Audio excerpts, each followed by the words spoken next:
Very, very much so, yes. It was the sort of cornerstone of my career. It was the starting point of what turned out to be a pretty useful career, if I may say so myself. And I have very fond memories. I mean, the early days there were under Ray Illingworth, Mike Turner as manager. Ray Illingworth's job was to turn me from being a gifted amateur into a gifted professional. And by and large, he got there. You mentioned Mike Turner, sadly no longer with us, but he was Indeed, the backbone of the club, really, wasn't he? Yeah, I mean, the club in the 70s was run on a shoestring, and the economy of Grace Road has never been the world's leading economy, for sure. But it was a successful club. Now, Mike had twin roles. One was to try and balance the books, which he achieved, and two was to try and get the right sort of talent into Grace Road to win championships. And it was certainly not my fault that they won the championship in 1975. It was my first year. I think I played 3 games and probably averaged about 10. But it was a great year for the club and for Illy and for all those hard-working pros who made up a very good Leicester side at that stage. And for me, I suppose the good news for me is that slotting into that briefly allows a young player takes the pressure off because you've got good professionals around you.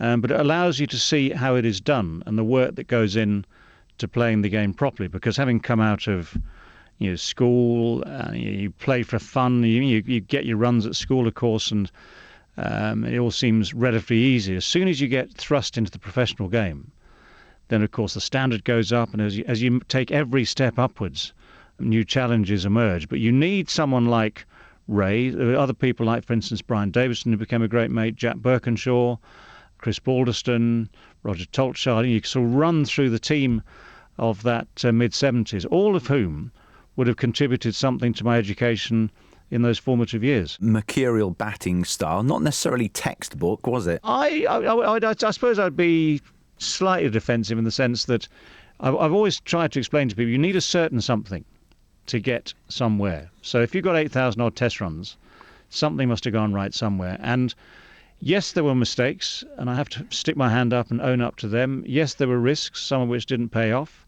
At the same time, underneath that, and again, the same thing applies in a way to my long-term friend and colleague, Mr. Botham, Sir Ian, who had a way of hitting a cricket ball that delighted many, which is underpinned with a very solid technique. So actually he could block it. I mean, I remember him blocking it for hours in India one year and all these sorts of things. It wasn't just the brilliance of, say, Headingley 81 or Old Trafford 81 or the Gabba in 85-6. All those knocks that I remember and was there to watch were absolutely brilliant and stunning to watch and were great fun. But of course there was something underneath it which underpins every good to great player. Happiest memories at Grace Road then? Do you talk about that? Obviously making your debut would have been one of them, I presume.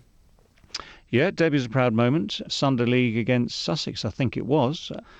Didn't get many, but the excitement of playing your first game is awesome. It's a step, and it's a step you've got to take, and you have no idea. At that stage, I had no idea, no concept whatsoever of what might follow. But then move the clock on several years as captain to be winning something, the Benson Hedges at Lords, to hold that aloft with Peter Willey. That he was my vice captain, a very, very good man to have beside you, I can tell you.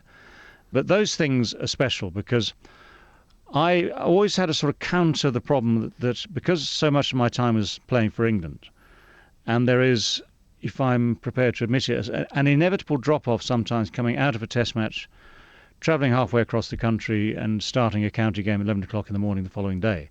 It takes a bit of strength of purpose to get up there, and sometimes it didn't work. So there were times I was sort of feeling I was letting the club down a wee bit. It happened all over the place, at Hampshire as well.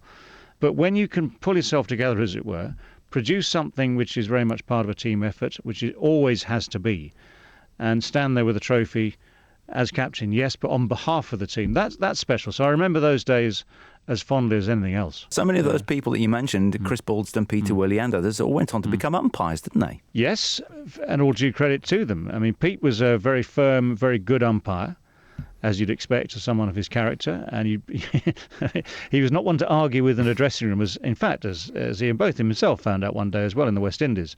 Very strong personality, so a very good umpire, but when you understand the game and you understand people, it's always a great start as an umpire.